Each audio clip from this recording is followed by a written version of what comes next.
Çdo monedhë i ka dy anët e saj. A jemi me të vërtetë të lidhur, apo thjesht të shpërqendruar? A jemi duke avancuar si shoqëri, si kolektiv, apo thjesht ecim me rrjedhat që na ofrohen? Kush jemi ne? A ka rëndësi ky komunikim masiv dhe kjo qasje e jona, pothuajse në çdo cep të botës? Ne dim çdo gjë, informohemi për të gjitha ngjarjet mbar botërore. Jemi të kyçur pothuajse në jetën e çdo kujt nëpërmjet rrjeteve sociale.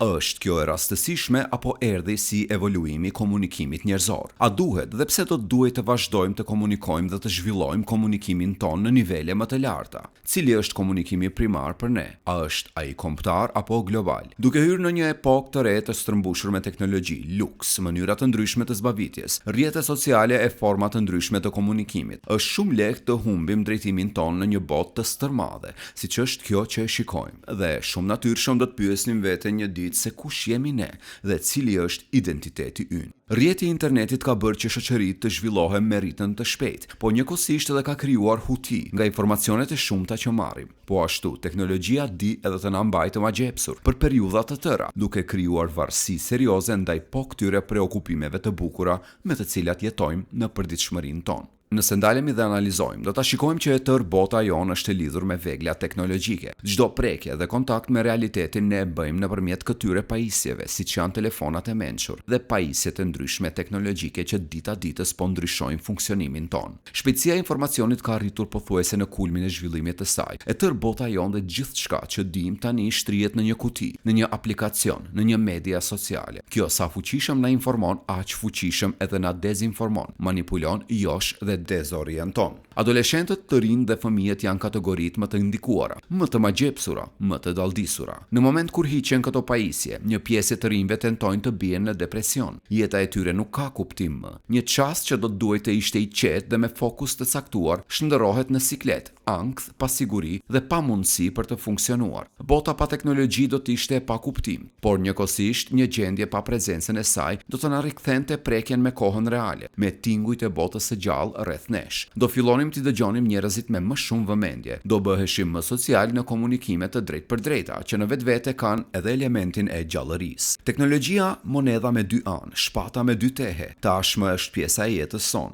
Nuk mund ta largojmë, e as nuk jemi të gatshëm ta përballojmë mungesën e saj. Do linte pasoja, pikërisht nga varësitë që ka krijuar te ne. Zgjidhja dhe çelësi për ta kontrolluar është tek sasia e përdorimit. Edukoni fëmijët tuaj, por edukoni edhe veten tuaj. Bëjeni dallimin për çfarë shfrytëzoni këtë vegël me pafund informacionesh në të. Mësoni se si vlerësohen gjërat, çfarë është e dobishme dhe çfarë jo. Bota në vetvete ofron pafund informacione. As e tërë jeta nuk do të mjaftonte për të studiuar të gjitha gjërat. Ne ndryshojmë bashkë me teknologjinë dhe jemi duke krijuar raport të pashmangshëm me të. Dhe këtë jemi duke e dëshmuar. Por çdo gjë ka të mirën dhe të keqen. Ajo e cila realisht shfaq një rrezik për mbar njerëzit në botë është mbështetja e tepërt në teknologji. Ne nuk mund të lejojmë që teknologjia të bëjë gjithçka për ne. Ne jemi në sfidë me natyrën tonë. Ne jemi konsumues, ne krijojmë varësi sa më shumë që konsumojmë nga kjo botë. Dhe aq më shumë që lirojmë veten nga detyrat e ndryshme, aq më shumë rezultojmë të palumtur. Duke hapur dritaren e botës, ku të gjithë popujt tani funksionojmë si fëqinj të parë. Gjithçka, çdo gjë dhe çdo kush tashmë ka vërshuar në rrjetin ton, duke na goditur me informata nga më të ndryshmet. Nëse nuk jemi të kujdesshëm, ne jemi të ekspozuar nga goditje kibernetike, direkte dhe indirekte, dhe ndikime nga më të ndryshmet. Për këtë arsye, ne si individ, fëmijë dhe të rinj, kur përballemi me miliona informacione që nuk arrim t'i përpunojmë dot në trurin ton, përfundojmë të humbur, të pafuqishëm dhe pa identitet, pa ndonjë gjë që do të na dallonte nga të tjerët. Ne derisa rritemi absorbojmë, thithim, mësojmë nga çdo gjë që na jepet, çdo gjë që na shërbehet dhe fatkeqësisht kjo lë gjëra të parafinuara në psikologjinë tonë, duke ndikuar në formimin e karakterit dhe personalitetit. Edukimi i duhur në raport me teknologjinë është